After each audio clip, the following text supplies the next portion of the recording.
السلام عليكم ورحمة الله وبركاته. دي ماكينة اسبريسو.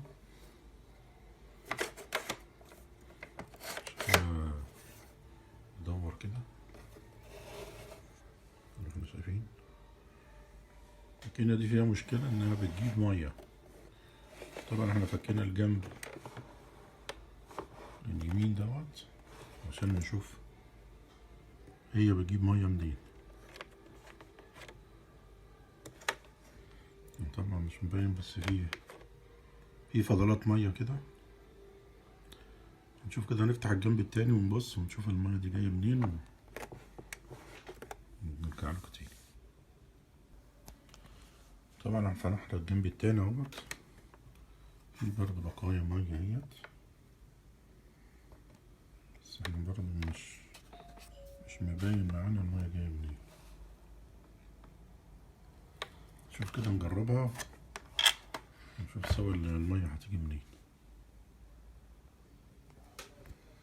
طبعا احنا جربنا الماكينة عشان نعرف مكان الخرير فين وكده، المكان اللي بتخر منها، فاتضح ان المية بتخر من المشترك ده، وشكله حتى انه مشروخ. شايف شكل المشترك مشروخ وهو اللي بينزل المية ديت. هنحله كده ونشوفه ايه، نقدر نبدله ولا نلحمه ونشوف كده ونرجع لكم تاني. وبعد ما فكينا الترومبة بتاعت الماكينة ديت، اتضح ان المية اللي كانت بتخر من السن ده، السن اللي جوه دوت مبري، فكل ما بيجي نربط بيفلت. فطبعا فإما ان احنا نغير الجزء اللي فوق دوت من الترومبة، او ان احنا نجيب ترومبة تانية.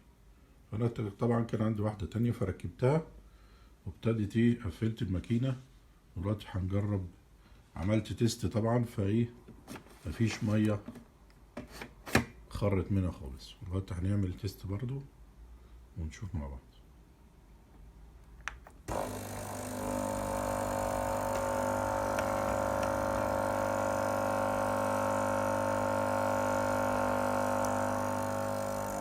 شايفين الماكينة بدأت تجيب مية